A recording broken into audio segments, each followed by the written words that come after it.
Hey everybody, it's Master Gallengeist here, bringing you my review of the movie Casper, the 1995 one. And I actually really enjoyed this. I mean, I've seen it off and on for years, and then I saw it kind of come on. I'm like, you know what? Let's see what goes on with this. And I actually really enjoyed it, and think that it's a pretty good kind of movie for adults and kids. My only kind of issues deal with certain kind of things. Story plot wise, that I think that they should have either added more to kind of flesh out to make their inclusion work better, or could have just been taken out entirely, because the main focus of let's see, Cat and James Harvey, like investigating stuff and ghost stuff like that, works very well. Teaming it with the Whipstaff Manor with Casper and of course the ghostly trio. But yeah, the CGI works out pretty well. I like the design elements with like how the house goes and everything. For a 1995 one, it does not age horribly. It just, yeah, it looks dated, but it's not like horrendous or anything like that. So we pretty much get introduced to the thing. We see that Kerrigan Crittenden discovers that like her father's dead. Lawyers reading everything kind of off. All these charities get all this kind of stuff, and she gets this, of course, the Whipstaff Manor. She's like, oh, okay. We see her with this Dibs dude. He is the one that's pretty much the perpetual punching bag for her. And let's see what's kind of going on here. And of course, they go into there to see what's kind of going on. I was like, all right, we could do some shit with this. But of course, Casper's like, hey, guys, you kind of have to watch out. And if I show myself, don't freak out. And of course, they're like, oh, shit. And they're, of course, forced out. They do all these, like, paranormal experts, which have some... There's very interesting kind of cameos in here, which would probably have cost a lot more. But we get Father Guido Sarducci, which is an SNL character. He goes in, tries to, like, get him out, but he comes out with his head fucking reversed. He's like, yeah, I worked it out. Piece of cake, no problems. Just walks the fuck off. We get Dan Aykroyd from Ghostbusters being like, yeah, you need to call someone else, and then bucks the fuck off on that. I was like, oh, shit. We also later on get some cameos of, like, Clint Eastwood, Mel Gibson, Rodney Dangerfield, fucking Arnold Schwarzenegger impression kind of thing. That's not Arnold Schwarzenegger. Hold on a minute. Let's see. And everyone's acting in here just works very well. Let's see. Yeah, Father Guido Sarducci. Dan Aykroyd is Ray Stantz. Fred Rogers. Clint Eastwood. Rodney Dangerfield. Mel Gibson. The Crypt Keeper pops up too, which in a kind of spooky kind of film, that's kind of cool. And he doesn't go completely nuts and completely, like, makes this any kind of creepier than it is. It's more in the long of the lines of, like, how Casper usually kind of is. The ghostly trio are more kind of annoying assholes, more than anything of, like, I'm trying to kill motherfuckers. If that makes kind of sense. It's really an interesting film that delves into, like, the afterlife. That I think is enough that, like, kids can pick up on it if they so choose, but they can pretty much just be like, oh, and then, like, the adults are like, holy fucking shit, because we're dealing with a lot of crazy shit going on here. We've got, like, kids dealing with death, adults dealing with death, trying to figure out what's kind of going on motivation-wise. Casper, of course, dealing with his death and what kind of goes on with it. It's a deeper, heavier kind of film than you would think of what's kind of going on, because after all the other experts and the demolition team like, fuck this shit, they fucking trying to kill our asses, bucks out, she of course gets, we see that Casper sees a news thing about James Harvey and Kat, and gets infatuated with Kat, and decides to then go to Kerrigan's room and pretty much show it to her, because she's in, like, a hotel kind of thing, and then she contacts them. Interesting kind of thing. I recorded this off of, like, Freeform, and for some reason they censored out when she was saying for Christ's sake, but they never censored out bitch, because later on in the film Dibs calls her a bitch and says that he would name a little dog after her, be a little bitch just like you kind of shit. Now I guess they're going more on the technical kind of term, but it's like, alright, go for whatever fucking weird censorship shit you're going for. Let's see. So we see that, like, Kat really doesn't like what's kind of going on and thinks that her father is a quack and that he is dealing with the mother had passed away, and he's kind of doing this. He's like a psychiatrist for ghosts to help them kind of move on, but he's also hunting down for any kind of aspect that he could figure out his wife. He is just... He has not truly grieved or mourned her in a healthy way, and is instead attempting, like, she pretty much is the unfinished business for him that kind of pops up later on. Let's see here.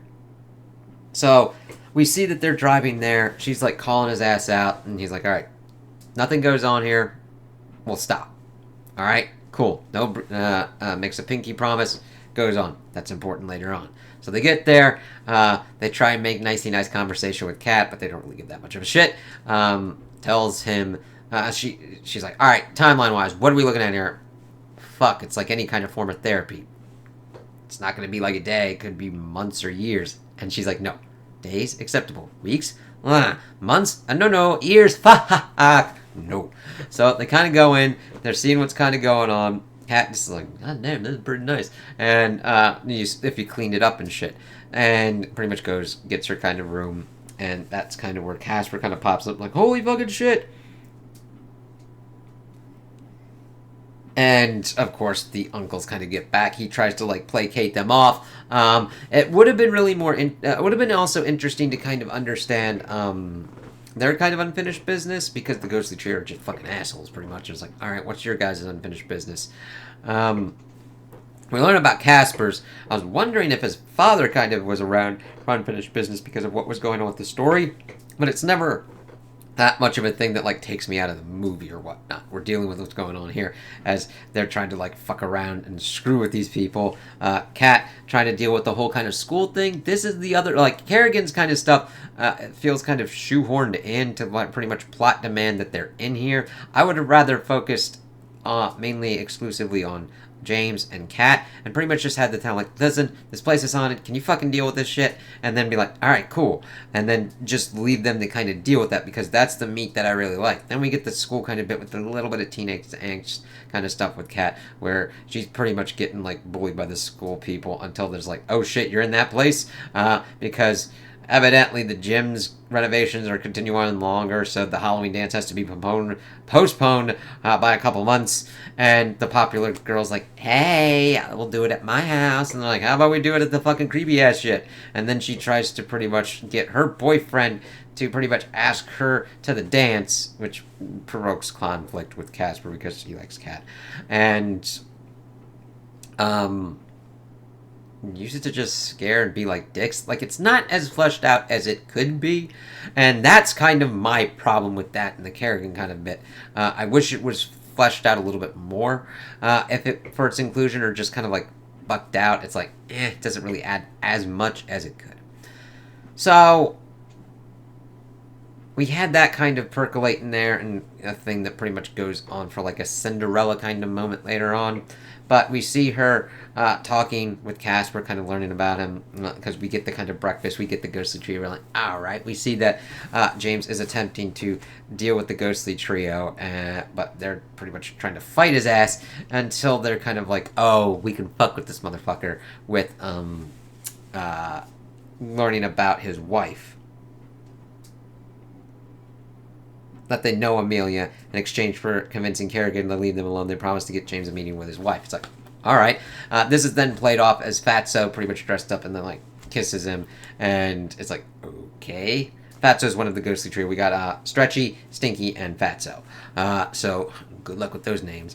We also learn about Casper and how we see that Kat is able to kind of go through and find Casper's kind of toy room, sets it up, and he kind of starts having more kind of we see him also seeing this kind of clipping thing where he had this sleigh, he played, but he got sick and he died, and then this led his father to attempting to try and figure out a way to bring somebody back from the dead.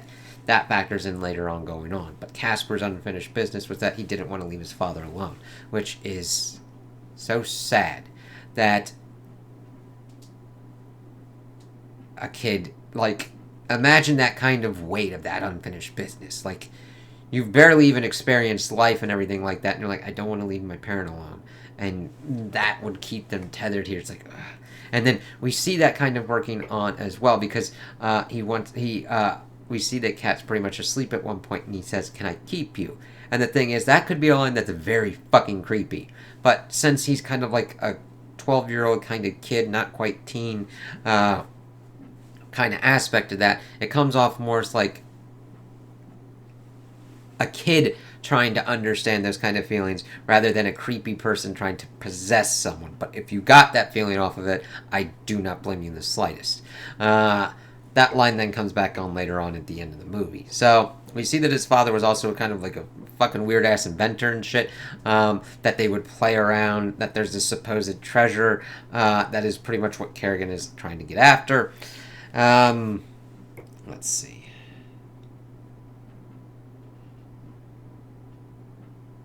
Yeah, he was declared legally insane after he built a machine, the Lazarus, which he claimed could bring people back to life.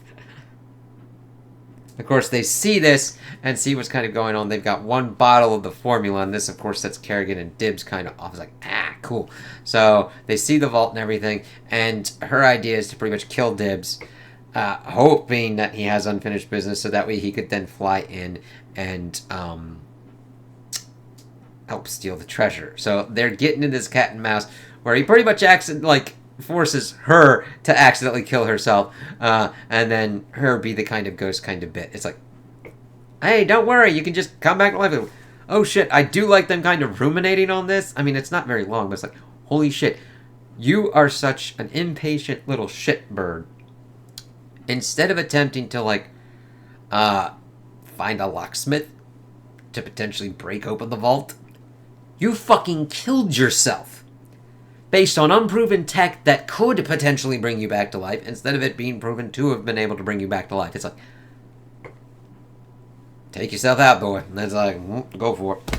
So she's like, aha! She goes in, she's able to bust out, she's got the treasure, she's got the thing, and Cat pretty much is like, let's see here, lady. What's your unfinished business? She's like, I got everything I want! Then she's like, oh, shit! Poof! And then I'm like, yeah, good luck with that.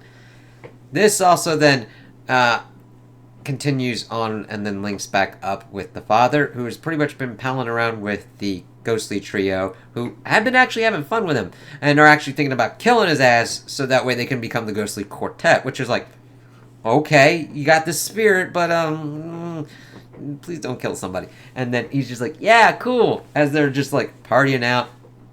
But the father then accidentally falls into a trench hole and dies and becomes a ghost that way. And seeing him kind of flying around, and that kind of links back up because they were going to utilize this to bring Casper back to life.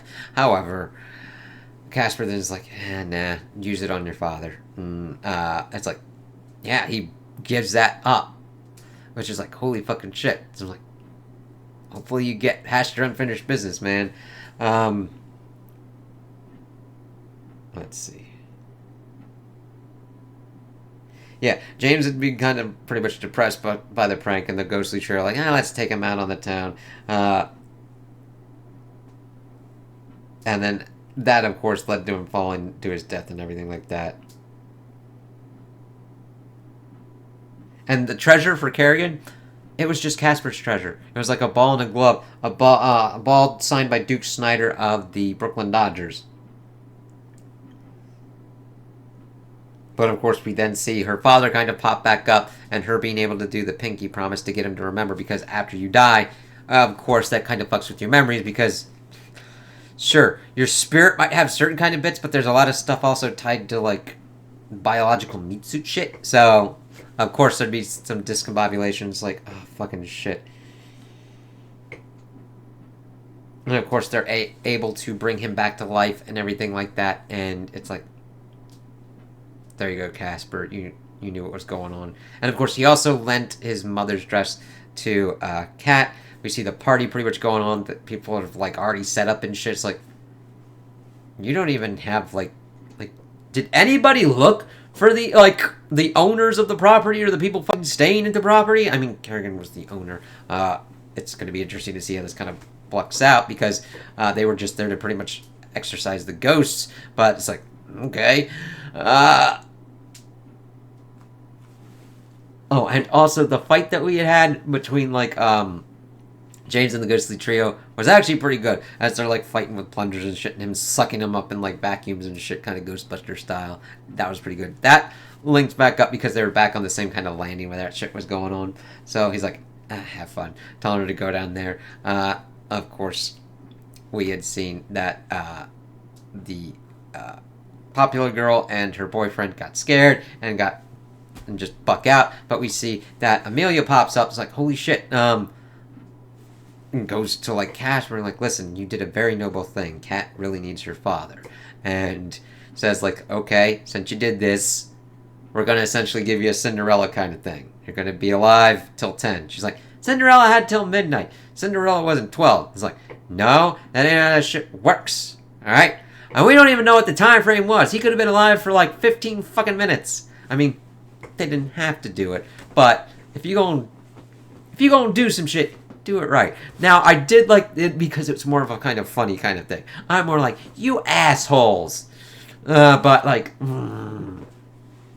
But then we see that Casper comes down, starts dancing with Cat. Of course, does the "Can I keep you" kind of line, and they're also levitating and shit before kissing before the clock strikes 10, and then everybody sees it and freaks the fuck out and runs, which was just a really well executed and done kind of thing. It's like, oh yeah, boo kind of shit. We also get a nice kind of bit where Amelia goes to talk to James, being like, because you'd think that the Ghostly Trio were kind of bullshit, like, yeah, we know your wife, fucking dick shit here, and it's like, yeah, she's a pretty nice lady, and it's like, evidently, they did fucking know her, and talk to her, and it's like, yeah, you know those weird-ass ghosties, it's like, they might be assholes, but they got fucking connections, because evidently they're doing all different kinds of parties and shit, they're going everywhere, I mean, they were at a vacation kind of thing before coming back, still in like a fucking saddle and shit, where Casper is trying to keep him out to not kind of fuck over James and Cat, and it's just like, good on you. And she's pretty much like, listen, I didn't have any unfinished business because of the relationship I had with you guys. So love, it was great. Please don't let me be the unfinished business that keeps you here. I'll be watching over you and stuff. It's like, yeah, that's with that kind of stuff. It's like, holy shit, that's some heavy ass shit. It's like, yeah, you gotta. Yeah, I mean, this is at least it's being like, in this world, this is how the afterlife kind of works, and you kind of have to get to that kind of point of like the acceptance of death, going on the next kind of stage, because everything dies, and you don't want to just be clinging to like unfinished business of anything like that. I'm like, yeah, you could have some unfinished business. It's like, I wish I'd had that awesome pizza from down the way, but it's like, yeah, but who knows what the fuck's going on in the afterlife? That pizza could be there. Better pizza could be there. A lot of weird shit could be there. Or you're like, all right, I might not have. You always have things that you won't have been able to do, so you just got to make peace with that kind of stuff, and also be like, yeah, you had your wife.